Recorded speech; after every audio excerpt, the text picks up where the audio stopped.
Heute sicher etwas speziell gewesen, nicht nur wegen dem Bruder, sondern auch wegen dem FCB. Ich bin dort aufgewachsen, geboren. Mein erster Schritt von der Profikarriere war bei Basel und deswegen war es sehr speziell gewesen. Es ist eigentlich gut gegangen, auch wegen dem Bruder, dass er ein bisschen weiter zurückgespielt hat als sonst. Und so haben wir nicht so grosse Duelle gehabt, aber insgesamt eigentlich gut gefühlt. Und vielleicht bei der Champions League Hymne ist es sicher ein komisches Gefühl gewesen, aber nachher ist alles gut gewesen. Ich verrate natürlich nicht, was wir geredet haben, aber Lieblingstausch ist vor dem Spiel schon klar gewesen, dass wir das machen. Das werden wir aufhängen, wie das Spiel auch Schweiz-Albanien, und das wird immer etwas Spezielles sein. Ja, er hat im Zentrum gespielt, ich habe hinten gespielt. Aber ich bin froh, dass wir beide gesund aus dem Spiel raus sind. Und ja, er hat leider verloren. Ich als Sieger aus dem Platz, aber so ist es.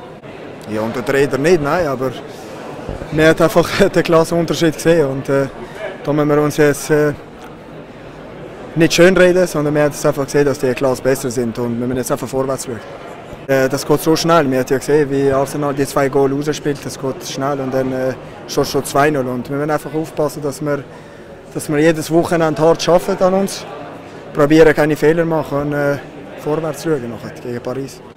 Ja schon, das wissen wir schon, dass wir eine schwere Gruppe haben natürlich, aber jetzt müssen wir einfach schauen, dass wir in der Meisterschaft wieder Selbstvertrauen holen und dann gegen Paris einfach probieren etwas rauszuholen. Ja.